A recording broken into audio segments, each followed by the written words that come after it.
श्री हरिवंश महाराष्ट्री।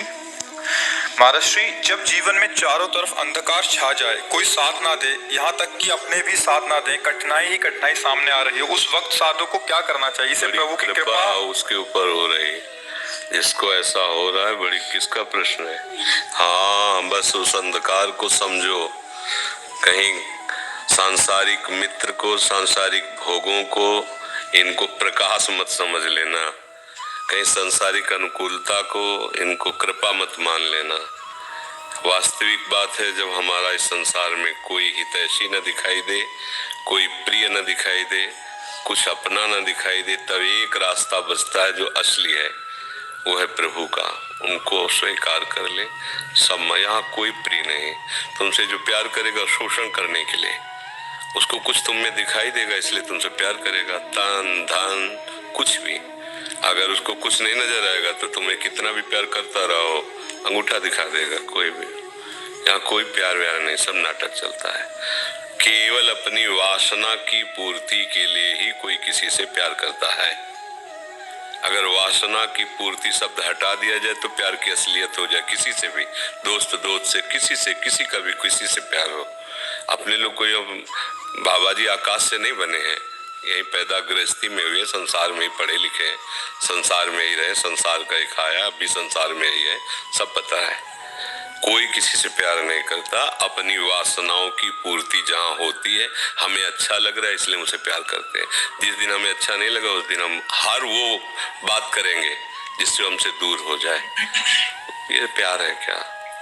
प्रभु का आश्रय लेकर प्रभु का नाम जप करो। और अगर संसार में गृहस्थ में भी जाना है तो उनसे प्रार्थना करो कि प्रभु हमें ऐसा परिवार मिले जो आपकी भक्ति से युक्त हो, आपके धर्म से युक्त हो। ये तभी मिलेगा जब आप धर्म से युक्त रहेंगे, आप सुरक्षित रहेंगे, आप पवित्र रहेंगे।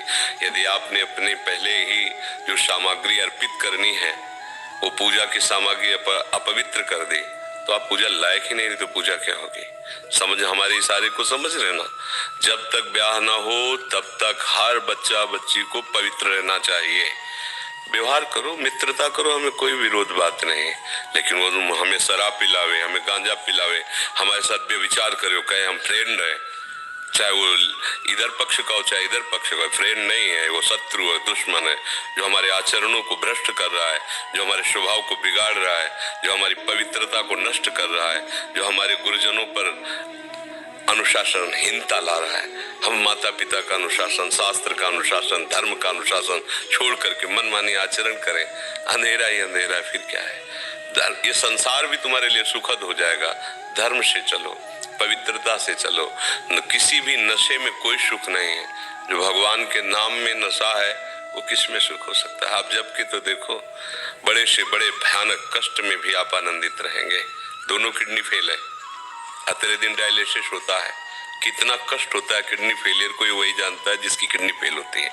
आपके सामने बैठे हैं, बात कर रहे हैं, कष्ट में है, इस समय वर्तमान में भी कष्ट में है। क्या अगर प्रभु के नाम का और प्रभु के चरणों का भरोसा न हो तो अभी धज्जियां उड़ जाए हमारी, अभी हम डिप्रेशन में पहुंच जाए। ये हर समय आनंद रहते हैं। और 2 बजे से चल रही दिनचर्या, 2 बजे रात से 8-9 बजे शयन करो, 1:30 बजे उठ जाओ अपनी दिनचर्या। ये बीमार की दिनचर्या होती है क्या? पर भगवद आश्रय, आप ऐसे मित्र को मित्र बनाओ जो हर परिस्थिति में आपका सहयोग करे। वो केवल श्री कृष्ण है, वो केवल प्रभु है, दूसरा कोई नहीं है। अभी बात अभी समझ में नहीं आएगी, क्योंकि जैसे यौवन अवस्था होती है, प्रमाद स्थिति होती है, भोगों में सुख लगता है, तो ये सब भगवान और भगवान की बातें सब ऐसे लगती है। लेकिन एक समय आता है जब केवल यही बात समझ में आती कि हाँ, यही है अपने, दूसरा कोई नहीं है। यहाँ जो जितना भी प्यार, जितना भी मंगल में दिखाई दे रहा है ना, वो सब चंद क्षणों का। जिस दिन तुम्हारे पुण्य नष्ट हुए तो वही मित्र शत्रु बन जाएगा, वही भोग तुम्हें जलाने वाला बन जाएगा, कोई तुम्हें पूछने वाला नहीं होगा, पक्का। हम छोटे थे तो एक रिश्तेदार के यहाँ गए थे। गर्मियों की छुट्टी में बच्चे जाते हैं ना अपने संबंधियों के यहाँ, 1 महीना की छुट्टी होती है, तो वही घूमने का अवसर मिलता है, तो परिवार के सदस्य जन छूट दे देते हैं, बहन के यहाँ, मौसी के यहाँ, मामा के, ऐसे। तो बहन के यहाँ गए थे, तो बहन की जो पति की बहन होती है, उसे नंद कहते हैं, वो उनके यहाँ ले गई थी। तो उनके यहाँ हम गए हुए थे, तो एक कमरे में देखा एक नौजवान व्यक्ति पड़ा हुआ था। वो शायद उनकी ननंद के पति थे।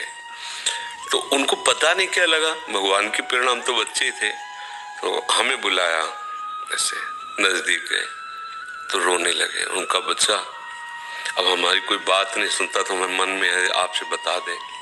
तो शायद हमें भगवान उदाहरण देना चाहते होंगे, इसीलिए सुनवाया होगा, नहीं तो हम बच्चा थे, उनका कोई सपोर्ट तो कर ही नहीं सकते थे। उनका बच्चा है, जो बिल्डिंग देख रहे हो ना, ये मेरी बनवाई हुई, वो मेरी पत्नी है। और वो टाकीज के सामने मेरी चाय समोसा पान इसकी दुकान थी, और मैं सुबह से शाम तक मेहनत करता। तो यही पत्नी हमारे मोजे जूते उतार करके और हमें प्यार करती थी। हमारे शरीर में लकवा मार गया, अब मैं उठ नहीं सकते। बोले 2 रोटी से ज्यादा भोजन नहीं देती, और कहती ज्यादा देंगे तो बार बार शौच करोगे, हमें फेंकना पड़ेगा। बोले हमको मारती भी है, हमसे बात नहीं करती, चिल्लाते रहते हैं, हमारे सामने दूसरे पुरुष को बुलाती, बात करती ऐसा। बोले किससे कहूँ, अगर कहूँ तो ये मारेगी आकर के, कहना नहीं। तो हम बच्चे थे, पर वो बात हमारे दिमाग में, हम बार बार सोचा इस विषय कि मेरे से क्यों कहा।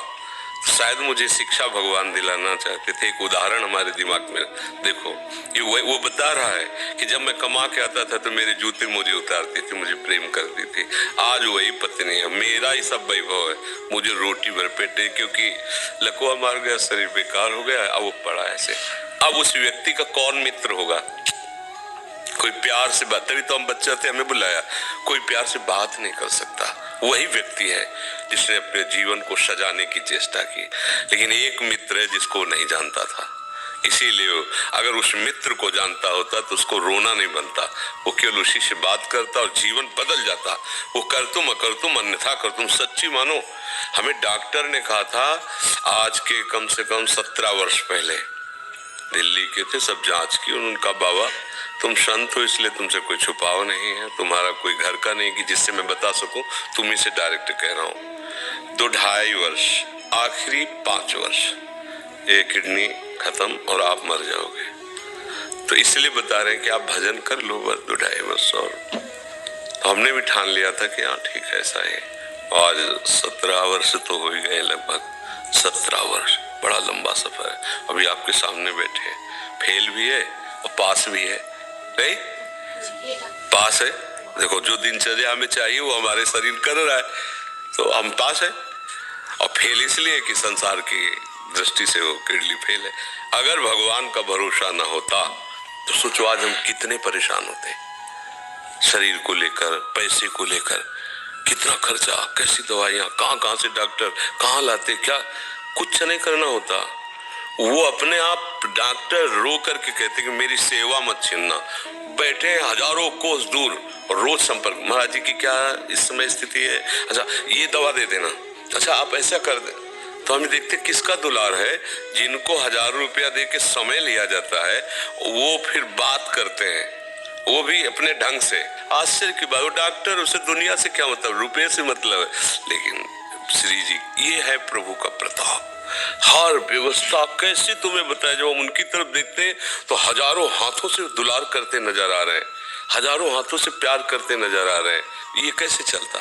अब हमें कुछ किसी से मांगना नहीं, किसी से कुछ कहना नहीं, अपने आप सब व्यवस्था होती। ये हमारी नहीं, भगवद आश्रय होने की बात है। अगर भगवद आश्रित नहीं हो तो वो अमल पत्नी होती, बच्चे होते, किसी के काम की तरह नहीं गए थे, तो क्या कहते, तेरे दिन इसे 4-5 हजार रुपए डायलिसिस के लिए चाहिए, दवाइयाँ चाहिए, भगवान उठा लो, ऐसे कर पूछ लो भगवान इनको, वो कहती है इनको पूछ लो। संसार का खेल है ऐसा। तो ये हम कोई तुम्हें कहानी नहीं बता रहे, सच्ची बात कह रहे। अभी अंधकार है और भगवान का आश्रय ले लो, आनंदित रहोगे। आज आपको नहीं समझ में आएगा, किसान खेती बोता है तो तुरंत फसल नहीं काटने को मिलती, थोड़ा समय लगता है। ऐसे आप अपने जीवन को भगवान में समर्पित कर दो, नाम जप करो, रहो उसी संसार में, वैसे ही रहो। मैं नहीं कहते बाबा जी बनो, गंदे आचरण मत करो, गंदा नशा मत करो, गंदा व्यवहार मत करो, भगवान इसी से प्रसन्न हो जाएंगे। आप ज्यादा जब तक भले मत करो, पर गंदे आचरण मत करो, और भगवान का सहारा वो सब कुछ संभाल लेते हैं, बहुत समर्थ।